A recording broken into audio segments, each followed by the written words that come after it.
tentang agama Konghucu.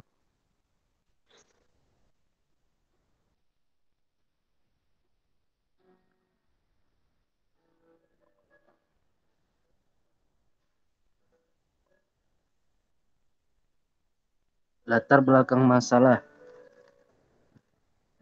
Konghucu atau Konfusius adalah seorang ahli filsafat Cina yang terkenal sebagai orang pertama pengembang sistem memadukan alam dan pikiran dan kepercayaan orang Cina yang mendasar. Ajarannya menyangkut kesusilaan, perorangan, dan gagasan bagi pemerintahan agar melaksanakan pemerintahan dan melayani rakyat dengan teladan dan perilaku yang baik.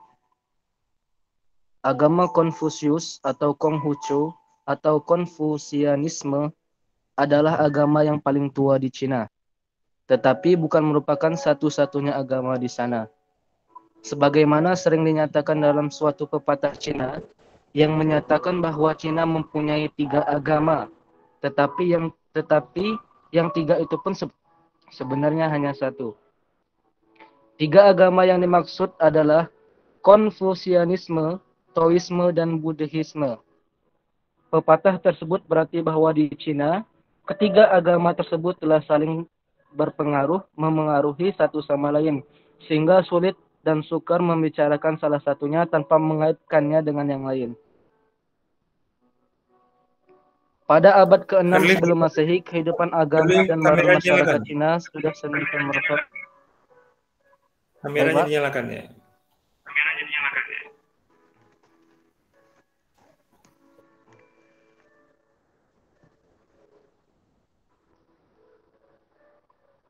Lanjut. Kebudayaan dan peradaban yang sebelumnya telah dibangun dengan susah payah oleh dinasti-dinasti sebelumnya. Kini tinggal hanya merupakan bayangan saja. Pada saat itu kehadiran Konghucu merupakan jawaban terhadap kondisi masyarakat yang sudah melampaui batas-batas kemanusiaan. Sehingga terpanggil untuk membangkitkan kembali agama Ru, agama orang lembut, bijak dan terpelajar. Karena itu tidak mengherankan kalau dikatakan bahwa Konghucu berpusat pada kemanusiaan dan keduniawian, atau kurang memperhatikan hari kemudian. Memang Konghucu lebih menitik beratkan tentang apa yang harus dikerjakan manusia di dunia ini. Kemudian rumusan masalah. Di sini kita akan membahas apakah itu agama Konghucu. Kemudian siapa saja tokoh agama Konghucu. Dan yang terakhir, siapa nabi pertama agama Konghucu. Yang pertama, asal-usul agama dan pembawa ajaran Konfusianisme. Agama Konghucu dalam dialek Hokkien disebut dengan Rojiao atau Jikao, yang berarti agama bagi umat yang lembut hati. Secara bahasa awalnya agama ini bernama Rijiao. Huruf Ru berasal dari kata Ren, yang artinya orang, dan Su, sehingga berarti yang dituluskan orang. Sedangkan Ru sendiri bermakna Ru lembut, budi pekerti, penuh susila. Yu yang utama mengutamakan perbuatan baik, lebih baik. He berarti harmonis, selaras.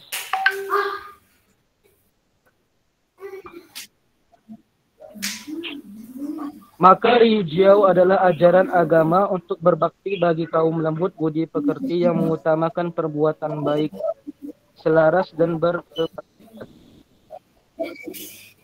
Agama Konghucu merupakan bimbingan hidup yang diberikan Tuhan, yang diturunkan kepada nabi dan para suci purba, serta digenapkan dan disempurnakan oleh Nabi Konghucu, Rujiao. Dan jauh sebelum sang Nabi Kongzi lahir, dimulailah dengan sejarah pada tahun 2952 sampai dengan 2836 sebelum Masehi.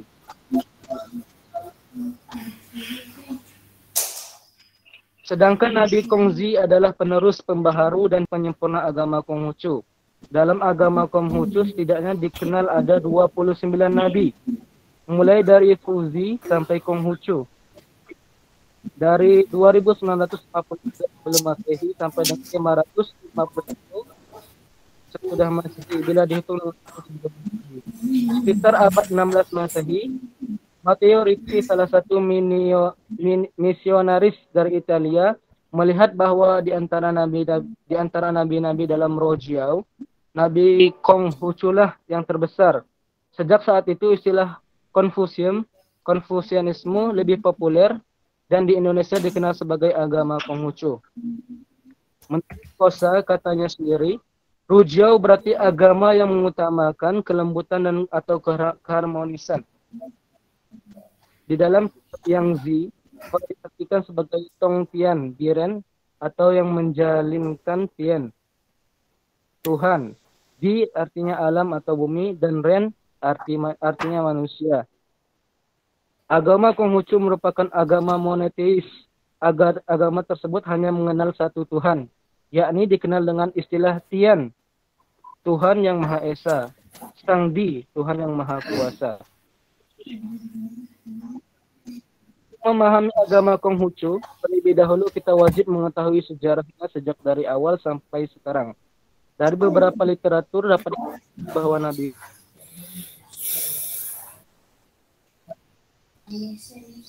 merupakan tokoh penerus Konghucu. Kesebutannya suci dia telah menerima wahyu Tiansik dan yang dipilihnya menjadi Boktok atau Genta Rohania yang memberitakan firman Tuhan yang Maha Esa bagi manusia. Ia telah dijadikan sebagai Tuhan yang Maha Esa sebagai Xingjian atau Nabi utusannya yang meneruskan dan menyempurnakan ajaran suci sabda para Nabi.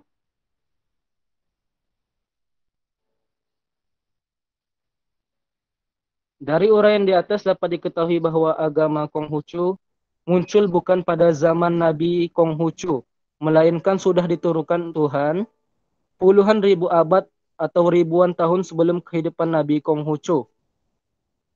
Pendiri dinasti Xia yang dikenal sebagai Bapak Agama Ji Rujiao, penulisan terakhir oleh tokoh penegak Rujiao, Mengzi dalam kitab Bingchu, kitab keempat Sisu. Maka perlu digarisbawahi bahwasanya sejarah suci Jikau ini tidak identik sekedar dengan sejarah peradaban dan kebudayaan umat manusia di era Tiongkok purba, melainkan kehendak Khalik yang maha tinggi. Siang Ti, Sang Di, merupakan sejarah wahyunya melalui Sengren Merujia. Oleh karenanya merupakan asal muasal tumbuh kembang agama yang diwahyukan Tuhan bagi insan yang lembut hati, beriman serta bersifat mulia dan abadi.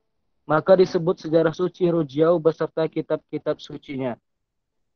Apabila masih terjadi perdebatan apakah ajaran Konfusius ini suatu agama yang merupakan suatu etika, jawabannya jelas tergantung pada bagaimana kita merumuskan arti agama itu dengan perkataannya.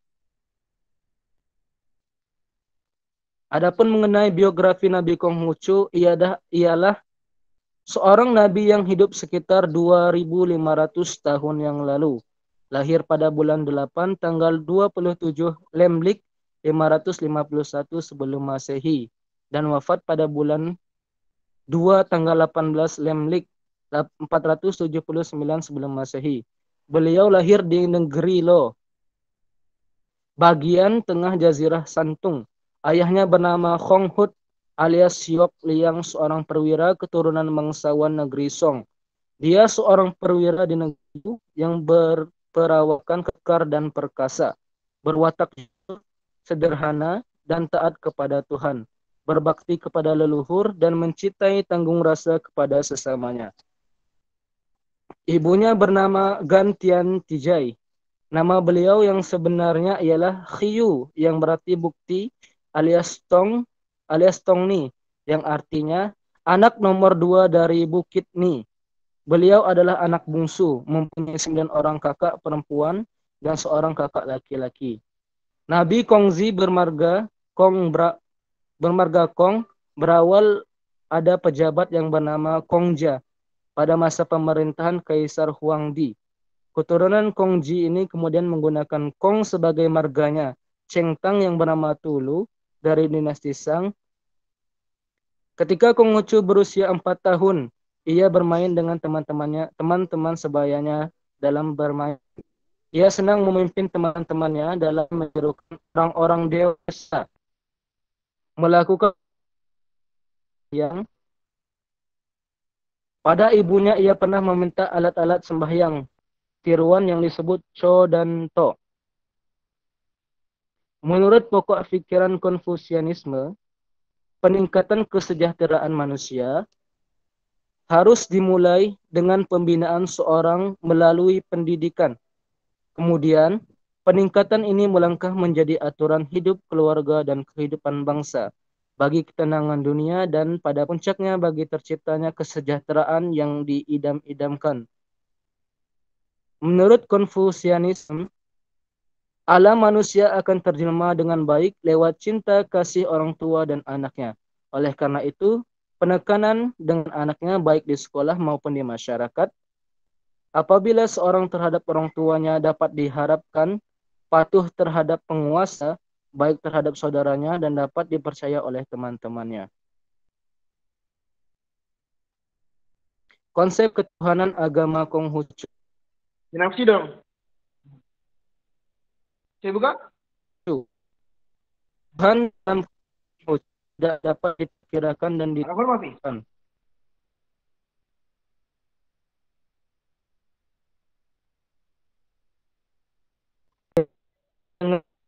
namun dapat dirasakan bahwa Tuhan itu Maha Semesta dan Maha Pencipta, Busi dan Maha dan Maha Adil dan Maha Abadi hukumnya. Dan dalam kitab suci tidak begitu banyak memuat hal-hal berkaitan dengan konsep metafisika. Ajaran metafisika justru banyak tersumber pada kitab klasik, kitab yang sudah ada sebelum Konghucu lahir. Yang dimaksud dengan ajaran metafisika di sini ialah ajaran yang mencangkup konsep tentang Tuhan, manusia, alam semesta, dan konsep tentang hidup sesudah mati. Tuhan dalam ajaran Konghucu sering disebut Tian atau Ti, yang artinya Tuhan yang Maha Besar atau Tuhan yang Maha Menguasai langit dan bumi.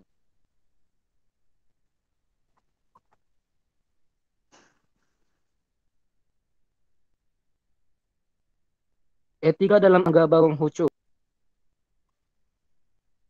Dengan dasar keimanan agama Konghucu, diturunkanlah ajaran moral dan etika yang langsung mengikut perilaku di dalam penghidupan yang bersifat praktis. Dalam hal ini wajib dicamkan bahwa betapapun indah, praktis dan bermanfaatnya ajaran itu, tanpa dasar keimanan yang mantap, maka akan menjadi dangkal dan gersang. Untuk mengenal ajaran etika Konghucu secara mendalam, maka kita harus mengenal apa yang disebut dengan Sankang, 3 hubungan tata karma. Karma dalam masyarakat, Pate, 8 sifat mulia atau 8 kebijakan. Pentingnya nilai belajar bagai manusia dan etika terhadap makhluk halus.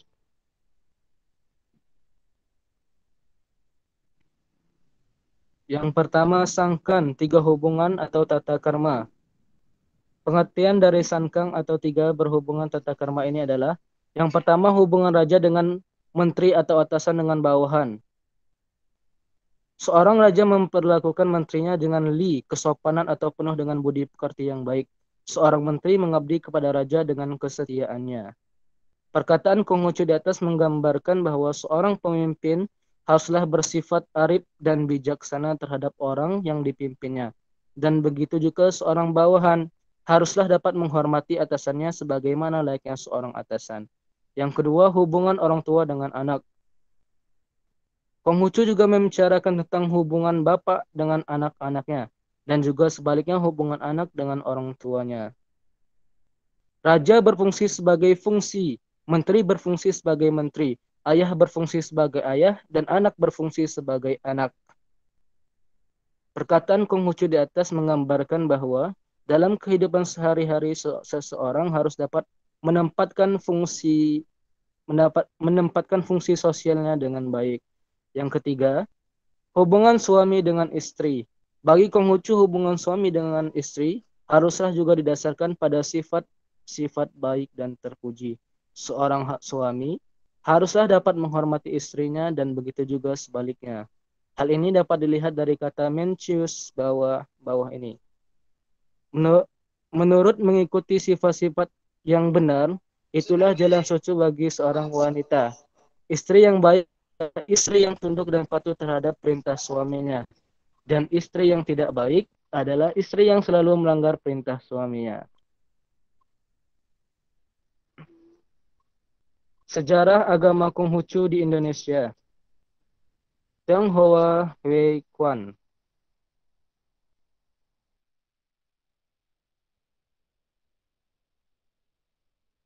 Keberadaan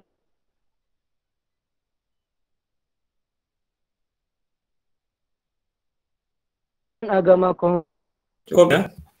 Sudah nih untuk materi berikutnya nanti itu ya.